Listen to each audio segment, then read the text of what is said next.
Hey guys, welcome to PM Pathshala. Guys, आज हम लेकर आए हैं विजन आईएएस का करंट अफेयर मंथली मैगजीन सितंबर 2025 की, जिसमें आज हम अपना थर्ड टॉपिक यानी इकोनॉमी के बारे में बात करेंगे। जो बच्चे चैनल पर नए जुड़े हैं, do like share and subscribe to PM पाठशाला।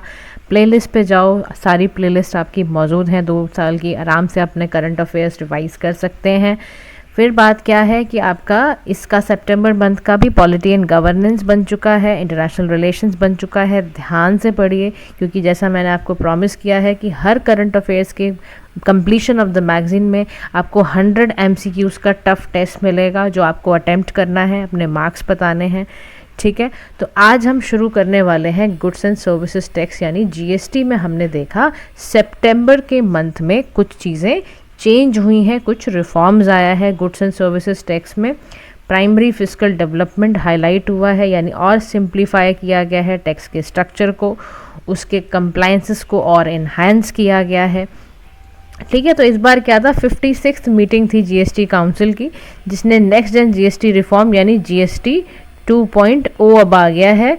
ठीक है, जिसमें कि रेट रैशनलाइजेशन है, जो आपका 2 स्लैब स्ट्रक्चर था उसको और सिंप्लीफाई करा गया है। देखो, GST 1.0 को पहले इसने इवेलुएट करके समझाया हुआ है कि देखो जी, GST एक सिंपल इनडायरेक्ट टैक्स है जो गुड्स एंड सर्विसेज की सप्लाई पे लगता है अक्रॉस इंडिया। ये 101 यानी 101 अमेंडमेंट के तहत ये 2017 में इंट्रोड्यूस किया गया था, 1 जुलाई से लागू हुआ था 2017 में। मेजर कंपोनेंट क्या होते हैं GST के? CGST यानी central GST, state GST, UT GST और इंटीग्रेटेड GST। तो ये सारे के सारे क्या होते हैं? CGST, SGST, UT GST ये इंट्रा स्टेट ट्रांजेक्शंस है। IGST क्या है? इंटर स्टेट ट्रांजेक्शंस हैं, जो कि सेंटर एंड शेयर किया जाता है स्टेट्स के साथ। डेस्टिनेशन बेस्ड टेस्ट है, ये रेवेन्यू स्टेट और UT को मिलता है। जब भी कोई goods and services finally consume होता है तो उनको टैक्स जाता ही जाता है।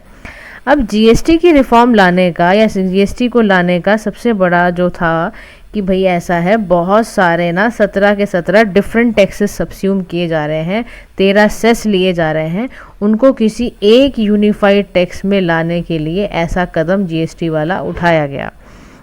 दूसरा, टैक्स ऑन टैक्स को एलिमिनेट करना था, यानी जो कास्केडिंग इफेक्ट पड़ रहा है उसको भी कम करना था।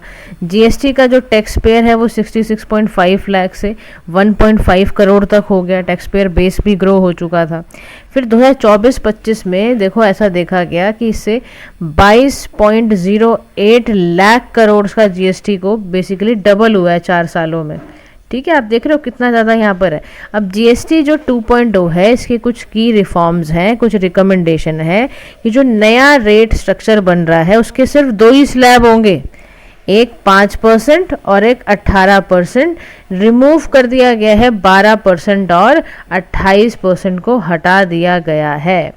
इसी के साथ साथ एक स्पेशलाइज्ड 40% का डीमेरिट रेट लगाया जाएगा, जो अप्लाई होगा सिन गुड्स पे, जैसे आपका अल्कोहल वगैरह है या आपके सिगरेट्स हैं या जो भी सिन गुड का पार्ट आता है उन्हीं पर। और सिलेक्टिव लग्जरी पर भी आपका 40% स्पेशल डिमेरिट रेट लगाया जाएगा। और हर तरह के सेस जो लिवाई किए जाते थे, कंपनसेशन सेस वगैरह, रिप्लेस कर दिए गए हैं। मीडियन टैक्स जो होगा वो 12 से 5% यहाँ पर मीडियन टैक्स का रेट यहाँ पर कर दिया गया है। तो सिटीजन्स को कई सेक्टर्स में रिलीफ मिलेगा इससे। जो आपका FMCG सेक्टर है, जो आपका है ना फूड वाला जो सेक्टर है आपका, उसको बहुत फ़ायदा मिलेगा इससे, है ना, क्योंकि अब 18 से 5% हो गया है। Hair oil, soap bars, shampoo वगैरह, टूथपेस्ट, आप देखो इनमें रेट काफ़ी अंतर आया है। जब 22 सितंबर को ये इम्प्लीमेंट हुआ तो उससे रेट में काफ़ी अंतर आया है। फिर हेल्थ की बात की जाए तो GST is exempted on all individual life health insurance policy से भी एग्जेम्प्ट किया गया है। 36 जो स्पेसिफिक लाइफ सेविंग ड्रग्स थे उन पे भी निल किया गया है रेट। बहुत सारी मेडिसिन से 12% से रेट 5% किया है, यानी मेडिसिन को भी सस्ता किया गया है। की इकोनॉमिक ड्राइवर्स की बात करें तो एयर कंडीशनर्स का पहले 28% GST था, अब 18% GST हो गया। AC आपके सस्ते हो गए, डिश वॉशिंग जो मशीन होती है वो सस्ती हो गई, TV सेट आपके सस्ते हो गए, सीमेंट आपका सस्ता हो गया, सबसे बड़ी बात जिससे घर भर आप बनाते हो वो सस्ता हो गया। फिर अगर बात की जाए ट्रांसपोर्टेशन की तो 28 से वो 18% हो गया। स्मॉल कार्स हो गई, उसका भी rate both under motorcycle cycle small car diesel वाली, ये सब पेट्रोल एलपीजी सीएनजी वाली, वो उनका 28 से 18% हुआ है रेट। तो बहुत ज़्यादा ये सारे जो चेंजेस करे गए हैं ताकि क्या हो, कंजम्पशन बढ़े। क्यों? क्योंकि गुड्स का सर्विसेज का प्राइस कम कर दिया गया है, तो इससे बढ़ाने के लिए ये सारा काम किया गया है। अब देखो समझ आ गया आपको, सिंप्लीफाइड कर दिया गया है। अब जीएसटी का यहाँ पर ये कह रहा है कि जीएसटी का यहाँ पर आपका टैक्स अपीलेट ट्राइब्यूनल है ना, इसको भी बिठाया गया है। बिफोर द एंड ऑफ सितंबर 2025 इसको ऑपरेशनलाइज करा गया है और फॉर्मली लॉन्च किया गया है इसको सरकार के द्वारा। और भी बहुत ज़्यादा सिंप्लीफाई करा गया है। यहाँ पर आप सोचो जीएसटी का रजिस्ट्रेशन ऑप्शनल जो है वो सिंप्लीफाइड कर दिया गया है, रिकमेंड करा गया है small and low risk businesses के लिए। ऑटोमेटेड रजिस्ट्रेशंस को गारंटी किया गया है।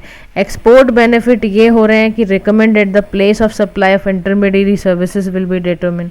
साथ ही साथ इंडियन एक्सपोर्टर को सब सर्विसेज से फ़ायदा होगा।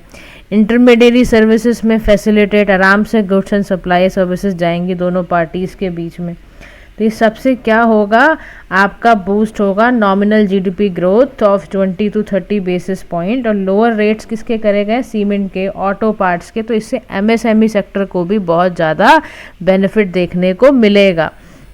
और उसी के साथ साथ क्या है, benefit of recent change, social protection जो जीएसटी का रिफॉर्म लेकर आया गया उसमें एग्जेम्प्ट किया गया है इंश्योरेंस से, एसेंशियल मेडिसिन से। सोचो हाउस होल्ड को कितनी सिक्योरिटी मिल रही है। आप समझ रहे हो एक्सेस टू हेल्थ केयर कितना बढ़ रहा है, इससे कितना फ़ायदा हो रहा है, ये सबसे बड़ी बात है। उसके बाद यहाँ पर आता है लोअर प्राइसेस हायर डिमांड, यानी कि cheaper goods and services should increase house hold savings यहाँ पर बढ़ रही है। कंजम्पशन बूस्ट हुआ है, नॉमिनल जीडीपी बूस्ट हुई है 20 to 30 बेसिस पॉइंट। एमएसएमई को तो मैंने आपको बता ही दिया, क्योंकि सीमेंट, ऑटो पार्ट, हैंडीक्राफ्ट के कॉस्ट लो हुई है, जिससे बिजनेसेस और ज़्यादा क्या बन जाएं, कॉम्पिटिटिव बन जाएं। ईज ऑफ लिविंग बिजनेस यानी कि टू रेट स्ट्रक्चर, यानी फ्यूअर डिस्प्यूट हो ताकि क्विकर डिसीजंस हो, सिंपलर कंप्लाइंसेस को सिंपल करा गया। आप समझ रहे हो, हर तरह से सरकार की ये कोशिश हो रही है कि ये रीसेंट चेंजेस में इस पे आगे से आगे हमारा कंजम्पशन बेस बढ़े। टैक्स का नेट यानी सिंपलर रेट कर दिया, ऐसे कंप्लाइंसेस इनकरेज हो, टैक्स बेस एक्सपेंड हो, रेवेन्यू बढ़ जाए आपका। अब क्या क्या चैलेंजेस हैं रीसेंट चेंजेस में, revenue forgone, it can lead to revenue loss of 48,000 rupees crore का यहाँ पर रेवेन्यू लॉस हुआ है as per finance ministry. Recent changes में यहाँ पर बात करता है बेसिकली कि देखो जी ऐसी बात है, आपका रेवेन्यू लॉस हुआ है 48,000 करोड़ का। सबसे बड़ी बात रेवेन्यू का ये प्रॉब्लम। फिर दूसरा प्रॉब्लम क्या है, removal of input tax credit, यानी from goods such as health care product और इंश्योरेंस जो है, या इंश्योरेंस कंपनीज आईटीसी यूज़ कर रही हैं to reduce GST on premium by adjusting it against GST paid on inputs. कोई जीएसटी पॉलिसी होल्डर्स पे नहीं है, they can't claim this set off leading to higher cost यहाँ पर बढ़ रही है। तो यहाँ पर ये क्या बात कह रहा है, वो कह रहा है देखो जी इसमें हमने क्या देखा है, रिपोर्ट जो ये स्टेट फाइनेंस की भी आई है ना, यहाँ पर बेसिकली इंडिकेशन यहीं पर आ रहा है कि देखो जी आपको एक तो आपका रिसेंट चेंजेस की वजह से चैलेंजेस में सबसे बड़ा पार्ट ये आ रहा है, चैलेंज सबसे बड़ा यही है कि आपके पास जीएसटी का कोई पॉलिसी होल्डर नहीं होगा, आप क्लेम नहीं कर सकते हो, हायर कॉस्ट पड़ सकती है, कॉम्प्लेक्सिटी है। Despite rationalised tax slab, businesses अभी भी ट्रांजिशनल चैलेंज में होता है यार, इतना आसान नहीं होता प्राइसिंग स्ट्रक्चर एडजस्ट करना, बिलिंग सिस्टम अपग्रेड करना। आपको छोटे छोटे प्रोडक्ट्स में तो आसान ही होगा, शैम्पू ऑयल ये सब तो हो जाता है, लेकिन बड़े बड़े गुड्स में एडजस्ट करने में थोड़ा टाइम लगता है। फिर issue of inverted duty structure, in some cases GST on raw material बहुत हाई है फाइनल प्रोडक्ट से। फॉर एग्जांपल बाइसिकल को 5% टैक्स करते हैं, बट जो उसके इनपुट हैं प्लास्टिक और स्टील वो 18% पे अभी फिक्स है। ये बड़ा चैलेंज है ना, इन्वर्टेड ड्यूटी स्ट्रक्चर का बड़ा इशू है। फिर एंटी प्रोफिटरिंग मैकेनिज्म, यानी नेशनल एंटी प्रोफिटरिंग अथॉरिटी जो सीजीएसटी एक्ट के अंदर आती है सेक्शन 171 में, इसने बोला है रिडक्शन तो आप करोगे लेकिन बेनिफिट भी तो पास होना चाहिए रेसिपेंट पर। तो अभी क्या है, सीसीआई भी डिसॉल्व हो रहा है, वो डिसॉल्व इंटीग्रेटेड वाला ये भी करा गया है। फिर यहाँ पर ना कोई सिंपल डेडिकेटेड बॉडी नहीं है। जीएसटी 2.0 जो है इसमें लार्ज रेट चेंजेस हुए हैं, तो इसको प्रॉफिटरिंग में कैसे करोगे वो एक बड़ी परेशानी की बात है। तो जीएसटी काउंसिल इसीलिए बनाया गया था न्यू दिल्ली सेक्रेटेरिएट में आर्टिकल 279A के तहत इसको बनाया गया था। एक एपेक्स डिसीजन मेकिंग बॉडी है, जीएसटी के मैटर्स को सॉल्व करती है। इसका सारा काम है जीएसटी के रेट को रिकमेंड करना, उसका थ्रेशोल्ड चेक करना, मॉडल जीएसटी लॉस पे काम करना। तो must meet at least once every quarter, और स्पेशल सेशंस को बुलाया जाता है अर्जेंट इश्यूज पे। यूनियन फाइनेंस मिनिस्ट्री इसको चेयर कर रही है, ठीक है ना। वेटेड सिस्टम का ये यूज़ करता है, 1/3 वोट का इस्तेमाल करता है, ये सारी चीज़ें हैं इसमें। तो कह रहा है देखो सिंप्लीफाइड तो हुआ है, अगर आप देखते हो ना तो बहुत सिंप्लीफाइड हुआ है। लोअर टैक्स से काफ़ी फ़ायदा होगा, इंडिया के नए फेज़ ऑफ टैक्स सिस्टम शुरू होगा, अफोर्डेबिलिटी बढ़ेगी, कंप्लायंसेस, बिजनेस कॉम्पिटिटिवनेस बढ़ेगा। और हमारे साथ ना देखो हम ये भी चाहते हैं इंक्लूसिव ग्रोथ हो, इकोनॉमिक ट्रांसफॉर्मेशन ऐसा हो जो इंक्लूसिव ग्रोथ, सभी उसमें सभी को ग्रोथ मिले, हर कंट्री के हर एक सिटीजन्स को। तो regular rate report, fiscal monitoring, tax payer awareness, इससे हमारा ट्रस्ट और बढ़ेगा और रेवेन्यू की सस्टेनेबिलिटी बढ़ेगी। आप बात समझ रहे हो? तो इसीलिए करा गया है, इसीलिए इसको बढ़ाया गया है। अब यहाँ पर ना ये कह रहा है जीएसटैट के बारे में, और जीएसटैट ई कोड पोर्टल लॉन्च किया गया है। जीएसटैट का मतलब है goods and services tax appellate tribunal, ये सेकंड अपीलेट अथॉरिटी है जो ना इस्टेब्लिश की गई थी सेक्शन 109 ऑफ सीजीएसटी एक्ट 2017 में। मान लो टैक्स पेयर को कोई डिस्प्यूट आता है तो सबसे पहले जो उसका फर्स्ट अपील है ना वो टैक्स एडमिनिस्ट्रेशन के पास जाएगा।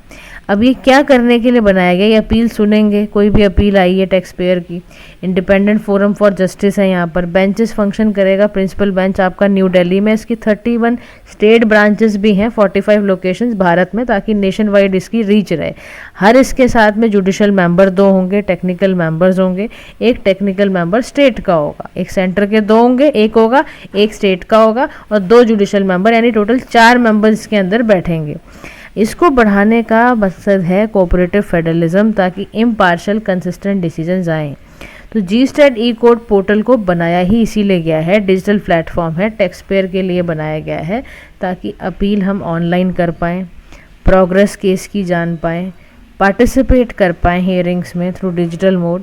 और इसको करा कैसे गया है, जीएसटीएन यानी goods and services tax network को कोलैबोरेट करके नेशनल इन्फॉर्मेटिक्स सेंटर के साथ बनाया गया है, ठीक है। और नेक्स्ट हमारा यहाँ पर आता है पार्ट, अभी इंडिया के अब हम चलने जा रहे हैं सेमीकंडक्टर के बारे में, इकोसिस्टम के बारे में डिस्कस करने। देखो इंडिया ना एग्रेसिवली चाहता है क्या करना, सेल्फ रिलायंस बनना। हम आत्मनिर्भर भारत चाहते हैं। हम चाहते हैं कि हमारा मैन्युफैक्चरिंग सेक्टर इतना अच्छा हो जाए कि वो ग्लोबली कॉम्पिटिटिवनेस उसकी बढ़ पाए, ठीक है। तो इंडिया अपने आप को ही चाहता है, तो उसी के चलते 2nm चिप डिज़ाइन की है भारत द्वारा पहली बार, और इसको इनॉग्रेट करा गया बेंगलुरु में। अब इस चिप से क्या फ़ायदा है, इंडिया स्ट्रेटेजिकली अपने आप को रिलायबल पार्टनर बनाना चाहता है ना कई सारी ग्लोबल मैन्युफैक्चरिंग के साथ, ताकि हमारी सप्लाई चेन, हाईली कॉन्सेंट्रेशन हमारा सप्लाई चेन पर है। अब 2nm चिप इतनी इम्पॉर्टेंट क्यों है, क्योंकि ये फंडामेंटल कंपोनेंट है हर मॉडर्न इलेक्ट्रॉनिक डिवाइस का। ये सेमीकंडक्टर मटेरियल यूज़ किया जाएगा माइक्रोचिप्स में, तो कि स्टोर, प्रोसेस, ट्रांसफ़र की जाए इन्फॉर्मेशन। हर चिप में millions of micro scale switches हैं, जैसे ट्रांजिस्टर्स हैं, ताकि इलेक्ट्रिकल सिग्नल्स वगैरह को आगे से आगे कंट्रोल किया जा सके। थिनर चिप्स हैं, बहुत प्रोसेसिंग कैपेसिटी है इनकी। स्मॉलर ट्रांजिस्टर्स हैं ताकि एफिशिएंसी और पावर कंजम्पशन रिड्यूस हो पाए। स्ट्रैटेजिक इंपॉर्टेंस है इनकी नेशनल सिक्योरिटी पे, स्पेस एक्सप्लोरेशन पे, डिफेंस एप्लीकेशन पर। तो global semiconductor industries projected to reach $1 trillion by 2030 इनको पहुंचना पड़ेगा। और ये dominated by Taiwan, South Korea, Japan, China, United. तो ताइवान में 60% वर्ल्ड का सेमीकंडक्टर प्रोड्यूस होता है और नियरली 90% मोस्ट एडवांस चिप्स ये बनाते हैं। तो सप्लाई चेन बहुत छोटी छोटी जोग्राफीज़ में भी है। तो इंडिया चाहता है ट्रस्टेड और रिलायबल पार्टनर बनना इन डाइवर्सिफाइंग ग्लोबल मैन्युफैक्चरिंग। तो इंडिया का सारा ध्यान क्या है, एडवांस टेक्नोलॉजी पे। इंडिया का सारा ध्यान क्या है, सेल्फ रिलायंट होने का। तो मेजर ऑनगोइंग इनिशिएटिव हमारे सेमीकंडक्टर इंडस्ट्री में भारत में क्या क्या लिए गए, तो सबसे पहले हमने लॉन्च कर दिया इसी बात पर इंडिया सेमीकंडक्टर मिशन 2021 में हमने कर दिया था लॉन्च। सेमीकंडक्टर फैब स्कीम है एक, बात समझ रहे हो, सेमीकंडक्टर की एक फैब स्कीम है जिसमें क्या करा गया है, टारगेटेड एडवांस नोड्स हैं 28 nm के, मैच्योर टेक्नोलॉजीज़ हैं, जिससे 50% फिजिकल सपोर्ट मिलेगा हमारे सेमीकंडक्टर वाटर फैब्रिकेशन यूनिट्स में। इसे कई सारी फैब स्कीम को डिस्प्ले करा गया है, फाइनेंशियल असिस्टेंस दिया गया है 50%। पता है क्या, इंडिया का जो सेमीकंडक्टर मिशन है उसमें सब्सटेंशियल फिजिकल सपोर्ट 50% तक दिया जा रहा है, ताकि सेमीकंडक्टर फैब, डिस्प्ले फैब बनाया जाए, एडवांस नोड्स तैयार की जाए, टेक्नोलॉजी जैसे LCD डिस्प्ले, एमोलेड, ये सब तैयार की जा रही हैं। कंपाउंड सेमीकंडक्टर स्कीम यानी सेमीकंडक्टर सिलिकॉन, ये सब को लाया जाए, और हम इसमें डिज़ाइन लिंक्ड इंसेंटिव स्कीम भी दे रहे हैं। हम स्टार्टअप MSME को आगे से आगे बढ़ाने के लिए 15 करोड़ पर कंपनी को यहाँ पर इंसेंटिव भी दिया जा रहा है, ताकि स्टार्टअप्स और MSME इस सेक्टर में ज़्यादा से ज़्यादा आएँ। तो उसको क्या बोलते हैं, डिज़ाइन लिंक्ड स्कीम। नेक्स्ट कह रहे हैं सेमीकॉन इंडिया क्या होगा, कह रहे it is one of the 8 annual Semicon exposition world wide होती है। एक्सिक्यूटिव और उसकी लीडिंग एक्सपर्ट होना चाहिए आप semiconductor design and manufacturing ecosystem में। तो सेमीकॉन इंडिया 2025 में जब हुआ तो इसको को होस्ट किया गया था इंडिया सेमीकंडक्टर मिशन द्वारा with your semiconductor equipment material international. Theme थी इसकी building the next semiconductor power house. तो ध्यान रखना इसकी थीम के बारे में। फिर स्किलिंग एंड टैलेंट डेवलपमेंट भी किया जा रहा है, कोर्सेज कराए जा रहे हैं बच्चों को इंडस्ट्री के रिक्वायरमेंट के लिए। AICT का VLSI करिकुलम में एक कोर्स है, skilled man power advance research training है, ताकि 1 लाख इंजीनियर्स को ट्रेन किया जाए। चिप्स टू स्टार्टअप प्रोग्राम के चलते for developing specialised man power in very large scale integration, वो तैयार करा गया है। फ्यूचर स्किल प्रोग्राम यानी 20,000 इंजीनियर्स मध्य प्रदेश, उनको सिखाया जा रहा है। तो ग्लोबल कोलैबोरेशन है, इंडिया और US ने क्रिटिकल एंड एमर्जिंग टेक्नोलॉजीज़ पे बहुत ज़्यादा आगे से आगे रिसर्च करी है। प्रमोशन दिया जा रहा है डिज़ाइन रिसर्च एंड डेवलपमेंट को। कैसे, 3 nm चिप डिज़ाइन की जा रही है नोएडा और बेंगलुरु में, जो कि इनॉग्रेट की गई है 2025 में। Silicon carbide 3D glass packaging, Vikram 32 bit processor India का पहला fully indigenous 32 bit micro processor है, जो qualified for use in harsh launch vehicle conditions के लिए बनाया गया है। अब चैलेंजेस भी हैं इस सेक्टर में, चैलेंजेस भी आप कम मत समझना, इस सेक्टर में बड़ी सारी हर्डल्स हैं। Limited core intellectual property right सबसे बड़ी दिक्कत है। इंडिजीनियस हमारी रिसर्च इनोवेशन बहुत वीक है, पेटेंट ओरिजिनल नहीं है हमारे। AI चिप्स, क्वांटम कंप्यूटिंग बहुत कम है अभी, मतलब आप समझ रहे हो, ओरिजिनल पेटेंट नहीं है हमारे advance chip technology, AI chips और क्वांटम कंप्यूटिंग में। उसके बाद जियोपॉलिटिकल रिस्क कितना है, इससे आपका क्रिटिकल टेक्नोलॉजी कितना अफेक्ट होगी। Expert control by major power, specially US कर रहा है सारा का सारा। फिर low focus on advance fab facility, सबसे बड़ी दिक्कत ये भी है। High capital, research and development बहुत ज़्यादा लगेगा इसमें। इंडिया लैक डोमेस्टिक सोर्सेज है नहीं, सिलिकॉन वेफर्स आपके पास नहीं होते, स्पेशलिटी केमिकल्स नहीं है। सेमीकंडक्टर फैब में $4 बिलियन इन्वेस्टमेंट चाहिए, कहाँ है आपके पास पैसा इतना, आपके स्टार्टअप्स कैसे कर पाएंगे इतना $1 बिलियन का खर्चा। फिर फ्रेगमेंटेड कोलैबोरेशन, आपके साथ डोमेस्टिक सोर्सेज में सिलिकॉन वेफर है नहीं, उसके साथ साथ आपके मैन्युफैक्चरर डिज़ाइन हाउसेज ये कोलैबोरेट करके चल नहीं पा रहे हैं, फ्रेगमेंटेड हैं ये, बहुत अलग अलग, कहाँ मैन्युफैक्चरर बैठा है, कहाँ फैब वाला, कहाँ रिसर्च वाला, कहाँ डिज़ाइन हाउस, कोई कोलैबोरेशन नहीं है इनके बीच में। स्पेशलाइज मैन्युफैक्चरिंग टैलेंट नहीं है आपके देश में अभी। प्रोजेक्ट एग्जीक्यूशन बहुत स्लो है, लॉजिस्टिक्स नहीं है, इन्वायरमेंटल कंसर्न बहुत ज़्यादा है। सेमीकंडक्टर फैब बहुत पानी और बहुत एनर्जी खींचता है, तो इसीलिए वे अहेड में कह रहा है कि अपनी सबसे पहले इंडिजीनियस रिसर्च एंड डेवलपमेंट बढ़ाओ, अपने देश की पब्लिक प्राइवेट फंडिंग बढ़ाओ, IP रजिस्ट्रेशन और मजबूत करो, जियोपॉलिटिकल शिफ्ट को भी समझो। इंडिया अगर सिक्योर ट्रांसपेरेंट इन्वेस्टमेंट चाहता है ना, तो इंडिया को सबसे पहले क्या चाहिए, India has to pursue alliances like US led chip 4 alliance pursue करनी चाहिए। इंसेंटिव दो, R&D जो कर रहे हैं, जॉइंट वेंचर टेक्नोलॉजी दो इनको। 12 MOU अनाउंस किए तो हैं आपने, उसकी भी मदद लो आप। मैन्युफैक्चरिंग इंफ्रास्ट्रक्चर अच्छा करो, बहुत ज़रूरी है, आपका इंफ्रास्ट्रक्चर बड़ा ख़राब है, आपके टैक्स ब्रेक्स बहुत हैं प्राइवेट इन्वेस्टमेंट को लेके। अपना रॉ मटेरियल कहाँ से लाओगे उसका सोचो, जानकारी, प्रोडक्शन उसका बढ़ाओ, प्रमोट करो कोलैबोरेशन, कोलैबोरेशन के बिना काम नहीं चलेगा, आपके छितरे पितरे रहेंगे मैन्युफैक्चरर तो कहाँ से करोगे, सेमीकंडक्टर बनाओगे। और स्किल्ड वर्कफोर्स चाहिए आपको। आपका कैरिकुलम प्रैक्टिकल सेमीकंडक्टर ट्रेनिंग के साथ होना चाहिए। सिर्फ पढ़ा के थ्योरी पढ़ाने से कुछ फ़ायदा नहीं है। डेडिकेटेड ट्रेनिंग सेंटर बनाओ और हैंड ऑन एक्सपीरियंस दो। जो सिखाओ उसको तुरंत कहो बनाओ अभी। अब बात समझ रहे हो, इतना प्रैक्टिकली हमें चलना पड़ेगा। नेक्स्ट टॉपिक पे अब हम चल रहे हैं पीएम मित्रा पार्क्स के बारे में स्कीम को पढ़ने जा रहे हैं। किसको पढ़ रहे हैं हम? पीएम मित्रा स्कीम को पढ़ने जा रहे हैं, जिसकी फुल फॉर्म क्या होती है? Prime minister mega integrated textile reason and April. ये कहाँ कहाँ है देखो, ग्रीनफील्ड उत्तर प्रदेश लखनऊ में है, मध्य प्रदेश के धार में है, नवसरी गुजरात में है, महाराष्ट्र के अमरावती में है, कर्नाटका के कालाबुरुगी में है, तमिलनाडु के विरुधानगर में है, तेलंगाना वारंगल में है, ब्राउन फील्ड है वहाँ पर तेलंगाना में। ध्यान रखना 2 जगह ब्राउन फील्ड है, एक महाराष्ट्र अमरावती, तेलंगाना में। इसके अलावा सभी जगह, चाहे वो उत्तर प्रदेश हो, गुजरात हो, कर्नाटका हो, तमिलनाडु हो, आपका मध्य प्रदेश हो, इन सभी जगह पर ग्रीन फील्ड है। तो प्राइम मिनिस्टर ने इसको पीएम मित्रा पार्क धार डिस्ट्रिक्ट अभी फाउंडेशन स्टोन वहाँ पे रखा है। लॉन्च पीएम मित्रा स्कीम हुई थी मिनिस्ट्री ऑफ टेक्सटाइल द्वारा 2021 से 22 में, 27 से 28 के लिए 4,445 करोड़ यानी 4,445 करोड़ रुपीज़ इस पे लगाया जा रहा है। ठीक है जी। अब ऑब्जेक्टिव क्या है इसका? ऑब्जेक्टिव ये है लार्ज स्केल में टेक्सटाइल मैन्युफैक्चरिंग हब को क्रिएट करना, फैसिलिटी देना। 7 साइट इसकी ऑलरेडी तैयार करी गई हैं। इन पार्क्स में total value chain textile industry का स्पिनिंग, वीविंग, प्रोसेसिंग, जितने जितने काम होते हैं ना टेक्सटाइल में, मैन्युफैक्चरिंग, प्रोसेसिंग, प्रिंटिंग, गारमेंटिंग, सबको इसे अच्छा करा जाएगा। इसका विजन है 5F, मतलब कि फार्म से फाइबर, फाइबर से फैक्ट्री, फैक्ट्री से फैशन, फैशन से फॉरेन। समझ रहे हो? ताकि हमारा टेक्सटाइल ज़्यादा से ज़्यादा हो, और इसलिए किया जा रहा है ताकि 70,000 करोड़ की इन्वेस्टमेंट आएगी। ये हमारा एम है।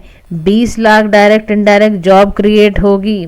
एलिजिबिलिटी क्या है इसका? कॉन्टिग्यूअस इनकम्बरसन फ्री लैंड पार्सल मिलेगा हमें। सोचो आप कितना बड़ा फ़ायदा हमें यहाँ मिलने वाला है। आप बात समझ रहे हो कितना फ़ायदा है हमें इस बात से? फ़ायदा इतना ज़्यादा है इससे हमारा जो भी है ना, हमारा फ्रेगमेंटेशन एड्रेस होगा, हाई लॉजिस्टिक कॉस्ट हम बचा पाएंगे, ऑब्सोलीट टेक्नोलॉजी जो टेक्सटाइल सेक्टर्स की है उसको हम बचा पाएंगे। तो स्कीम का सारा ध्यान ये है large scale manufacturing hub create करना वर्ल्ड क्लास इंफ्रास्ट्रक्चर के लिए। और स्कीम चल किस पे रही है? PPP मॉडल पे चल रही है। तो स्ट्रक्चर इसका क्या है? हर मित्रा पार्क को डेवलप किया गया है under a special purpose vehicle, और जॉइंटली इसको ओन किया गया है बाय द सेंटर 49% इक्विटी और रिस्पेक्टिव स्टेट गवर्नमेंट 51% इक्विटी। और इस मॉडल को चलाया कैसे जा रहा है? PPP मॉडल के द्वारा with a master developer selected to build and maintain infrastructure. Financial incentive की बात करोगे तो बहुत अच्छा पता है आपको, PPP मॉडल द्वारा फिनेंशियल सपोर्ट 500 करोड़ रुपए ग्रीनफील्ड के लिए, और जो आपका कॉम्पिटिटिवनेस इंसेंटिव 300 करोड़ रुपए दिया जा रहा है। बहुत पैसा इस पे लगाया जा रहा है, एडिशनल इंसेंटिव दिए जा रहे हैं। ब्राउन फील्ड को in the form of that 500 crore वहाँ पर 800 करोड़ पार्क ग्रीन फील्ड के लिए, 500 करोड़ पार्क ब्राउन फील्ड के लिए दिया जा रहा है। तो ग्रीन फील्ड मतलब जहाँ बिल्कुल फ्रेश डेवलपमेंट है, ब्राउन फील्ड मतलब जो ऑलरेडी इंफ्रास्ट्रक्चर बना हुआ है उसको सपोर्ट कर रहे हो आप। समझ रहे हो? आप ये भी देखो, पावर, स्किल डेवलपमेंट, लॉजिस्टिक्स सब दिया जा रहा है, commercial development, real estate services सब जनरेट की जा रही हैं वहाँ पर। समझ रहे हो? और पीएम मित्रा स्कीम बहुत ज़रूरी थी लॉन्च होनी। क्यों? कारण क्या है? फ्रेगमेंटेशन बहुत ज़्यादा था। आप बात समझ रहे हो? फ्रेगमेंटेशन बहुत ज़्यादा थी।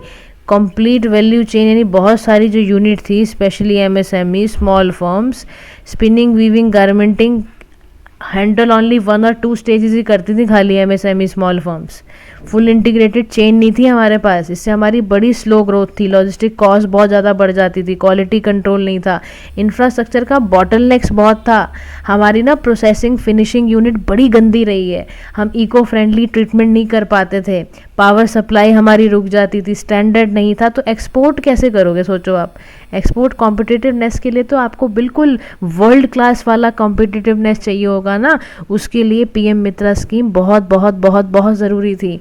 इसीलिए incubation centre, design lab, training hub बनाए जा रहे हैं ताकि इनोवेशन स्किल मैन पावर को दी जाए, टेक्निकल टेक्सटाइल को उनको नॉलेज दी जाए, सेंट्रलाइज एफ्लुएंट ट्रीटमेंट प्लांट बनाए जा रहे हैं, ठीक है। और ऑब्सोलीट टेक्नोलॉजी है, हमारी प्रोडक्टिविटी बहुत लो है, बहुत सारे जो करंट टेक्सटाइल्स हैं उनकी मशीन बहुत पुरानी हो चुकी हैं, ऑटोमेशन बहुत लो है, इससे कॉस्ट बढ़ेगा, कॉम्पिटिटिवनेस रिड्यूस होगा चाइना का, वियतनाम का। तो plug and play factory and physical incentive से क्या होगा, पार्क्स क्रिएट एन इकोसिस्टम ताकि आप डोमेस्टिक फॉरेन इन्वेस्टर को, और similar to how SEZ attract electronic manufacturing को कैसे कैसे बढ़ाएगा। फिर एग्जिस्टिंग जो स्कीम है वो भी अचीव नहीं कर पाएंगे, size and scale, under investment है, पुअर स्केल है, मल्टीप्लायर इफेक्ट ऐसा है, labour intensive export oriented sector है, इंटीग्रेटेड पार्क में लार्ज स्केल जॉब चाहिए, रूरल इनकम रेज करने की ज़रूरत थी, समझ रहे हो। और उसके साथ साथ रॉ मटेरियल को लिंक करना था इकोनॉमिक इम्पैक्ट और ब्रॉडर करने के लिए,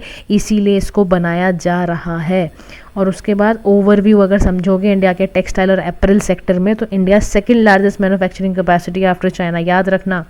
क्वेश्चन पेपर में पूछा जाएगा, पेपर में पूछ सकते हैं कि चाइना से पहले इंडिया कौन सी पोजीशन पर आता है मैन्युफैक्चरिंग कैपेसिटी में, तो टेक्सटाइल एंड एपरल सेक्टर में भारत का दूसरा स्थान है, सेकंड पोजीशन पे है इंडिया, और 6th लार्जेस्ट एक्सपोर्टर है जिसका शेयर 3.91% है ग्लोबल ट्रेड में।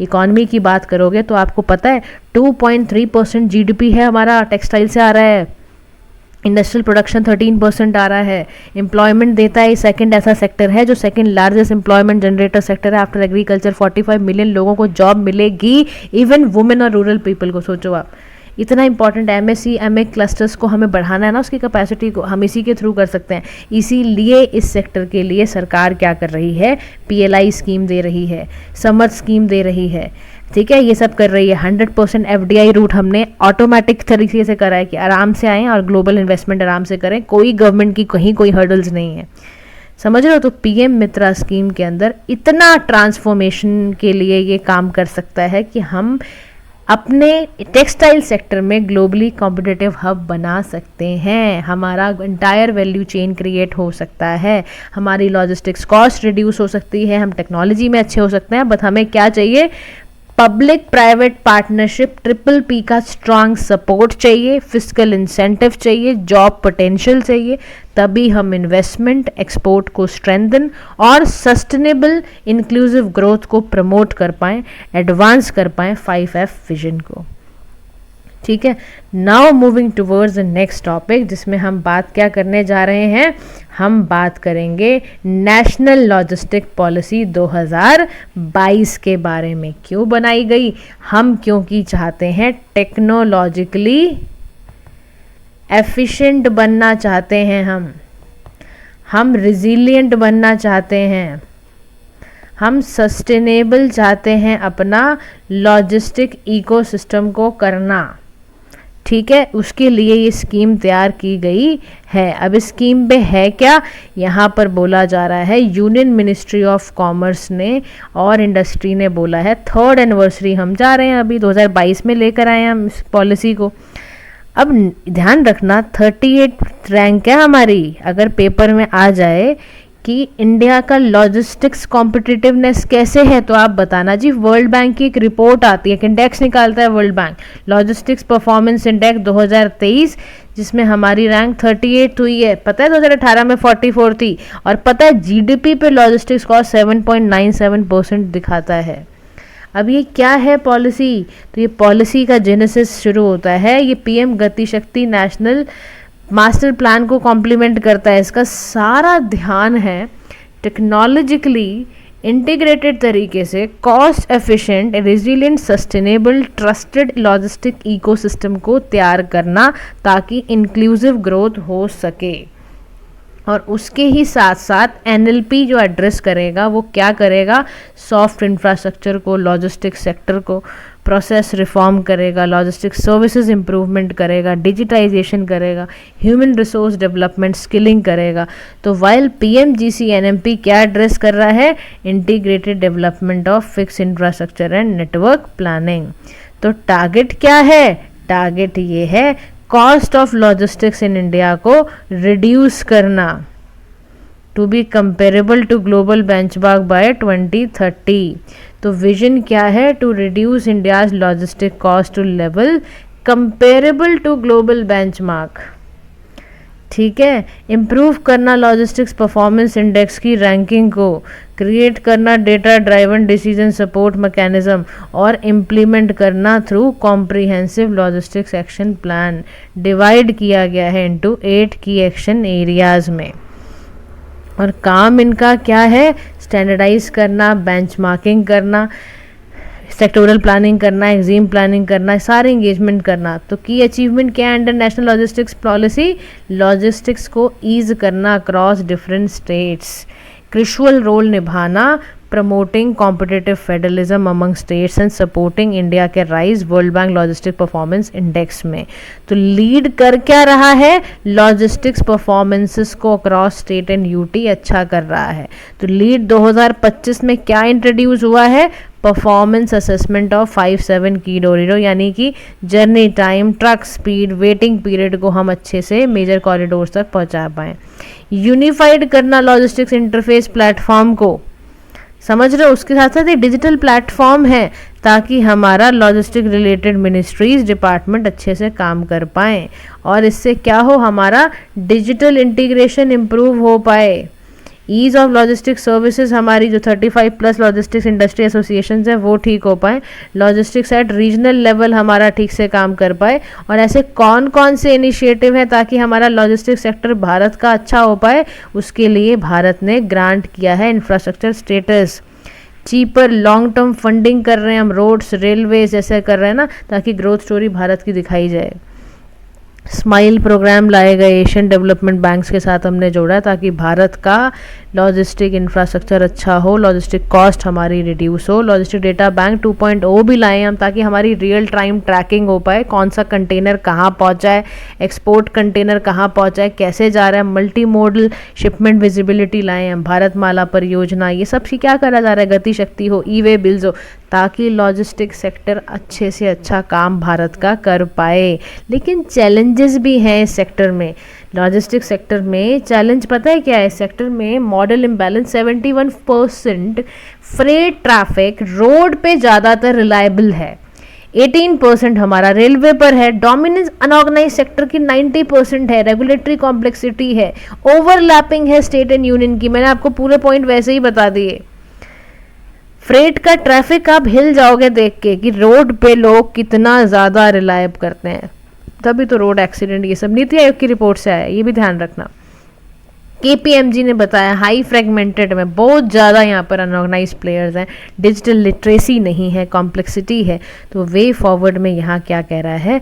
प्रमोट एफिशिएंट मॉडल मिक्स, यानी एक्सपेडाइट करना है completion of dedicated freight corridors, inland waterways promote करने हैं, roll on roll of services को आगे से आगे प्रमोट करना है, लॉजिस्टिक कॉस्ट को रिड्यूस करना है, अडेप्ट करना है टू इवॉल्विंग फॉर्मेट, यानी कि ई-कॉमर्स का राइज हो रहा है, logistics warehouse companies strategise कर पाएँ इसलिए बनाया जा रहा है। पब्लिक प्राइवेट पार्टनरशिप में यहाँ पर कोलैबोरेशन की बहुत ज़रूरत है। स्टार्टअप है ना, रिवेगो, स्मॉल फ्लीट ऑपरेटर्स, ताकि affordable plug and play digital solutions ये निकाल पाएँ।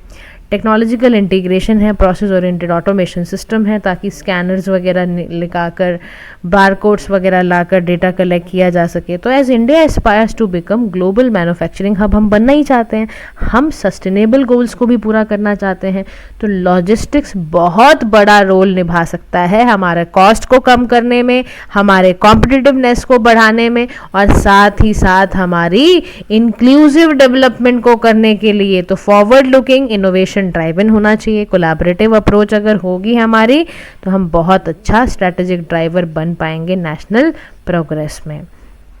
ठीक है जी, यहाँ तक आपका मामला सेट हो गया। चलिए moving towards the next topic, जिसमें हम सरफेसी एक्ट 2002 के बारे में बात करने जा रहे हैं। तो रिसेंटली सुप्रीम कोर्ट ने अपनी जजमेंट में हाईलाइट किया सरफेसी एक्ट 2002 और सरफेसी रूल्स 2002 को। ठीक है, क्या है ये समझते हैं सरफेसी के बारे में भी कि कैसे ये काम कर रहा है। तो देखो सरफेसी का ना, देखो इसका फोकस क्या है, रिजॉल्व करना फाइनेंशियल डिस्ट्रेस। ठीक है, फिनेंशियल डिस्ट्रेस को रिड्यूस करना चाहता है, नॉन परफॉर्मिंग असेट्स को रिड्यूस करना चाहता है, जो कि बहुत क्रिटिकल बनता जा रहा है। सुप्रीम कोर्ट ने हाईलाइट करा कॉन्ट्रडिक्शन बिटवीन सेक्शन 13 का 8 पार्ट और रूल 8 और 9 सरफेसी रूल्स के, क्योंकि बोरोवर्स के है ना loses their statutory right to pay back the debt in full and recover the secured asset once the auction notice is publish. तो ऐसा हो जाता था, इसमें ऐसा सेक्शन 13 के 8 पार्ट में लिखा हुआ है कि जो सुप्रीम कोर्ट ने देखो रिसेंटली फ्लैग किया contradiction between your SARFAESI act. SARFAESI act का फुल फॉर्म ध्यान रखना गाइज, क्या होता है लिख देती हूँ मैं यहाँ पर, सिक्योरिटाइजेशन एंड reconstruction of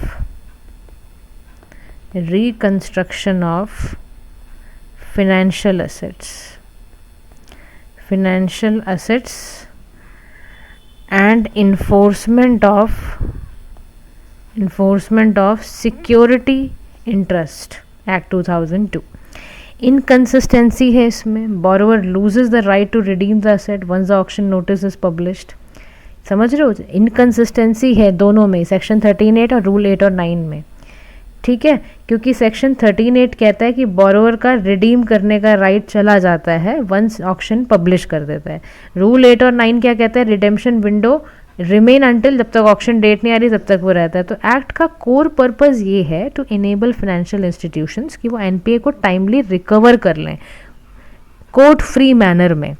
तो आपने वो तो काम ही खत्म कर दिया मामला, है ना। तो ये जो पूरा एक्ट है ना, ये वाला सिक्योरिटाइजेशन रिकंस्ट्रक्शन सरफेसी एक्ट जो है, इसका काम ही था रिकवर करवाना टाइमली एंड इफेक्टिव मैनर में। Cooperative banks are also recovered under it. इसमें अलाउ किया जा रहा है फाइनेंशियल ऑर्गेनाइजेशंस को, बैंक्स को, कि वो रेसिडेंशियल कमर्शियल एसेट्स को ऑक्शन पे बेचें अगर बोरोवर डिफॉल्ट करता है अपनी डेट को। की फीचर क्या है, एनपीए क्लासिफिकेशन, नोटिस जाते हैं, लोन्स यहाँ क्लासीफाई अगर आरबीआई के द्वारा हो गए कि एनपीए बन चुका है, मैंडेटरी 60 डे का डिमांड नोटिस बोरोवर को जाता है ऑक्शन से पहले कि वो असेट को रिकवर करना चाहता है तो कर ले। फिर की मेथड्स क्या है रिकवरी के, सिक्योरिटाइजेशन यानी इन्वॉल्व ट्रांजैक्शन जहाँ पे risk of recovery stress asset की डिस्ट्रीब्यूट कर दी जाती है अमंग इन्वेस्टर्स, है ना, या रीपैकेजिंग सच ट्रेडेबल सिक्योरिटी में लगा देते हैं, या असेट का रिकंस्ट्रक्शन कर देते हैं जो कि रेगुलेट आपका आरबीआई द्वारा किया जा रहा है। तो एआरसी क्या है, एसेट रिकंस्ट्रक्शन कंपनी वो फाइनेंशियल इंस्टीट्यूशन है जो एनपीए को खरीद लेती है, बैड एसेट को बैंक से, फाइनेंशियल इंस्टीट्यूशन से खरीद लेती है और बाद में उनकी बैलेंस शीट क्लीन हो जाती है। तो कोर्ट फ्री इन्फोर्समेंट सिक्योरिटी, जो सिक्योर क्रेडिट ऐसे बैंक है फाइनेंशियल इंस्टीट्यूशन से पोजीशन लेते हैं ये, फिर सिक्योरिटी की सेल करते हैं under agricultural land and all. Central database establish किया जाता है, रजिस्ट्री कराई जाती है उसकी। Borrower can approach date recovery tribunals को बना सकते हैं। तो डीआरटी यानी डेट रिकवरी ट्राइब्यूनल स्टैब्लिश किसके द्वारा किया जा रहा है, under the recovery of debt and bankruptcy act 1993। तो जैसे ही डिक्लेरेशन हुआ अकाउंट का, असेट और एनपीए का, बैंक और financial institution direct defaulting borrower discharge their liabilities, और अगर वो नोटिस नहीं दे पाते देन बैंक और फाइनेंशियल इंस्टीट्यूशन टेक एक्शन। अब की इशू चैलेंजेस क्या हैं सरफेसी एक्ट के साथ, एक्सक्लूजन ऑफ सर्टन बोरोवर्स की एप्लीकेबल उन लोन्स पे नहीं होता जो 1 लाख से कम है, और वो केसेस जहां पर 80% लोन जो है ऑलरेडी रीपे किया जा चुका है। प्रोसीजरल जुडिशियल डिले है इस चैलेंजेस में। बोरोवर जो है ना वो ऑफन क्या करता है, डीआरटी अप्रोच अपनाता है to see stay on proceeding, position proceeding से ही दूर रहता है वो। फिर कॉम्प्लेक्सिटी एसेट की रिकवरी करने में, सब ऑप्टिमल परफॉर्मेंस है एआरसी की, सोशो इम्पैक्ट है, इकोनॉमिक इम्पैक्ट है, लाइवलीहुड की दिक्कत है, इंडेटनेस है, सोशल इंस्टेबिलिटी है, इन्फ्रिंजमेंट है बोरोवर के राइट की, और कुछ यहाँ पर आईएसबीसी वगैरह ये सब लग रहे हैं, इंट्रोड्यूस किया गया time bound resolutions, bad bank वगैरह तैयार किए गए हैं। बैड बैंक क्या है, वो फाइनेंशियल इंस्टीट्यूशन जो कि अभी टेक ओवर या मैनेज नॉन परफॉर्मिंग एसेट की तरह हो रहा है, और बैड लोन बन चुका है वो फ्रॉम स्ट्रगलिंग बैंक। तो इसमें इंद्रधनुष प्लान वगैरह भी बनाए गए थे। तो यहाँ पर क्या करा जा रहा है, देखो यहाँ पर किया ही जा रहा है, हार्मोनाइज करना है लॉ एंड रूल्स को सबसे पहली बात, ताकि वो ना चेंजेस जो हो अच्छे हों, उसके बाद वो हार्मोनाइज करके कोहेसिव वे में चलें, और एआई और डेटा एनालिटिक्स का इस्तेमाल करना है, ठीक है। डीआरटी को स्पेशलाइज बनाना है। यूके भी ना इंसॉल्वेंसी एक्ट को बड़े अच्छे से देखता है, तो उनसे भी हम सीख सकते हैं, जहाँ से सीखने को मिले सीख लेना चाहिए ना। तो सुप्रीम कोर्ट रूलिंग क्लैरिफाई कर रही है कि rights and enforcer purchases protection दी जाए, स्ट्रीमलाइन किए जाए, डीआरटी वगैरह क्विकर रिजोल्यूशन हो एनपीए की, ठीक है। Now we are moving towards the next topic, जिसमें हम बात किसके बारे में करने जा रहे हैं, हम बात करने जा रहे हैं प्रधानमंत्री मत्स्य संपदा योजना की, जिसके 5 साल कंप्लीट हो चुके हैं। देखो, launch in 2010 department of fisheries ने किया, एनिमल हस्बेंड्री वाली ने किया, ठीक है। अब यहाँ पर ऑब्जेक्टिव क्या है, to address the critical gaps in fish production, productivity, quality, technology और पोस्ट हार्वेस्ट का जो भी इंफ्रास्ट्रक्चर है उसके बारे में यहाँ पर बात की जा रही है। ड्यूरेशन क्या है, it implemented in all states में इसको इम्प्लीमेंट करा गया है for a period of 5 year, 20 से 21, 24 से 25, एक्सटेंड किया गया 25 से 26 तक भी। नोडल एजेंसी जो इस पूरे काम को देख रही है वो है नेशनल फिशरीज डेवलपमेंट बोर्ड, ताकि हम इम्प्लीमेंट कर पाएँ, training, awareness, capacity building programme बना पाएँ। इसका जो स्ट्रक्चर है ना, याद रखना, वो अम्ब्रेला स्कीम है, 2 सेपरेट कंपोनेंट के साथ बना है। एक सेंट्रल सेक्टर स्कीम है जो फुल्ली फंडेड है सेंट्रल गवर्नमेंट द्वारा, और इसी में एक सेंट्रली स्पॉन्सर्ड स्कीम है जहां पर पार्शली सपोर्ट सेंटर कर रहा है और इम्प्लीमेंट स्टेट कर रहा है, ताकि प्रोडक्शन, प्रोडक्टिविटी, इंफ्रास्ट्रक्चर ये सब अच्छा हो सके। अब fish production and fish productivity की बात की जाए तो हमें एक्वाकल्चर बढ़ाना पड़ेगा, 3 से 5 टन पर हेक्टर चाहते हैं, पर कैपिटा फिश कंजम्पशन हम इन्हांस करना चाहते हैं। जहाँ तक कुछ कुछ पे जगह पर हम पहुँच भी रहे हैं। देखो, भारत ना सेकेंड लार्जेस्ट फिश प्रोड्यूसर है इंडिया में, और करंट कॉन्ट्रीब्यूटिंग नियरली 8% हम ग्लोबल फिश प्रोडक्शन भारत में करते हैं। इकोनॉमिक वैल्यू की बात की जाए तो पोस्ट हार्वेस्ट लॉसेस को रिड्यूस करना है, बहुत ज़रूरी है, 10 से 15% हमें करा भी है। 55 लाख डायरेक्ट और इनडायरेक्ट जॉब देता है ये फिशरी सेक्टर, आप सोच रहे हो। तो प्रधानमंत्री मत्स्य संपदा योजना जो है, इसका सारा ध्यान है एम्पावर करना वुमेन इन फिशरीज। 60% जो टोटल प्रोजेक्ट कॉस्ट है, फाइनेंशियल असिस्टेंस दी जा रही है, एंटरप्रेन्योर मॉडल तैयार करा जा रहा है, वुमेन को एम्पावर किया जा रहा है, क्लाइमेट रेजिलिएंट का भी ध्यान रखा जा रहा है। सो कोस्टल फिशरमैन विलेज जो बनाए गए हैं उसको क्लाइमेट रेजिलिएंट की तरह तैयार किया जा रहा है। प्रोडक्टिविटी को बढ़ाने के लिए बायोफ्लैग टेक्नोलॉजी का इस्तेमाल किया जा रहा है, ताकि सस्टेनेबल एक्वाकल्चर मेथड से हम न्यूट्रिएंट को रिसाइकल पानी में कर पाएँ बेनिफिशियल माइक्रोब्स की मदद से। पोस्ट हार्वेस्ट मार्केटिंग इकोसिस्टम को स्ट्रेंथन किया जा रहा है, इसकी वैल्यू को से आगे बढ़ाया जा रहा है ताकि फिशरी सेक्टर बढ़े, इसीलिए ब्लू रिवोल्यूशन स्कीम लाई जा रही है। फिशरी एक्वाकल्चर इंफ्रास्ट्रक्चर तैयार करा जा रहा है, लेकिन इसमें चैलेंजेस हैं ही। फिशरी सेक्टर में सबसे बड़ा चैलेंज पता है क्या है? फिशरी सेक्टर का सबसे बड़ा चैलेंज है governance issue. Unlike marine fisheries, fishery beyond territorial river, inland fishery state subject है, और हर लेजिस्लेशन पॉलिसी हर स्टेट की अलग अलग होती है, समझ रहे हो ये दिक्कत। फिर सबका लाइवलीहुड, न्यूट्रिशनल सिक्योरिटी इसी में बसी हुई है। फिर ट्रांसपोर्ट का डिस्ट्रप्शन बहुत है, शिपिंग रूट बड़े अनस्टेबल हैं, हम कम्पीट ही नहीं कर पाते सी फूड एक्सपोर्ट में। इंडिया मतलब कम्पीट ही नहीं कर पाता चाइना, वियतनाम, इंडोनेशिया, इक्वाडोर से। ग्लोबल कॉन्फ्लिक्ट है ना, pressuring Indian seafood exporter to maintain competitiveness. Competition हमारा इतना ज़्यादा है चाइना, वियतनाम वगैरह से। फिर डिजास्टर मैनेजमेंट, श्रिम्प फार्मिंग जो इंडस्ट्री है आपके आंध्र प्रदेश में, बहुत सीरियस थ्रेट है उसको। क्यों? एक माइक्रोस्पोडियन पैरासाइट है, एंटरसाइटोजोन हेप्टोनियन करके, ये आपका पेपर में पूछ सकता है। ये बड़ा क्राइसिस है, आपको पता नहीं है। फ्रोजन श्रिम्प जो है मेजर एक्सपोर्ट अकाउंटिंग 40.19 लोग खरीदते हैं इसको, 40.19% लोग। इन्वायरमेंटल डैमेज है फिर डिजास्टर की वजह से। MSC इल्सा 3 कोची कोस्ट में कंटेमिनेट करने से पूरा प्लैंकटन सारा बिगाड़ के चला गया था, तो ये दिक्कत है। तो वे फॉरवर्ड में कह रहा है सबसे पहले ना प्रमोट करो आप रिसर्च फार्मर पार्टनरशिप, बहुत ज़रूरी है। ICAR को लो, सिबा को बैठ के लो और इनके साथ फार्मर्स को बिठाओ, जो ये डिजीज़ वगैरह हो रही है ना इसको ध्यान में रखो आप। श्रिम्प डिजीज से भी बचाना आपका काम है। फिर प्रमोट करो sustainability in global market. Centre ऐसा स्टेप ले कि सिक्योर कर ले ग्लोबल ईको लेबलिंग टैगिंग को।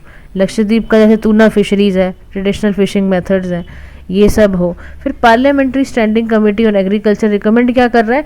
Indian council for fishery and aquaculture research. Minimise करना है लार्ज मैश साइज रेगुलेशंस को। तो कंक्लूड करते हुए कह रहा है to ensure sustainable use and conservation of fisheries, हमें इकोनॉमिक, सोशल, इन्वायरमेंटल प्रायोरिटीज़ को बैलेंस करना पड़ेगा। कैपेसिटी बिल्डिंग बढ़ाएं हम, पार्टिसिपेटरी मैनेजमेंट अप्रोच बढ़ाएं हम, inter disciplinary, inter institutional cooperation and collaboration की बहुत ज़्यादा ज़रूरत आन पड़ी है। ठीक है, उससे हमारा फिशरी सेक्टर भी बूम कर जाएगा और हम ज़्यादा से ज़्यादा जॉब्स क्रिएट कर पाएंगे, सस्टेनेबल डेवलपमेंट हम कर पाएंगे, वुमेन एम्पावरमेंट कर पाएंगे। तो this is all about guys today's topic. बहुत ज़्यादा हो जाएगा वरना शॉर्ट्स हम कल अच्छे से रिवाइज करते हैं। Have a nice day to all.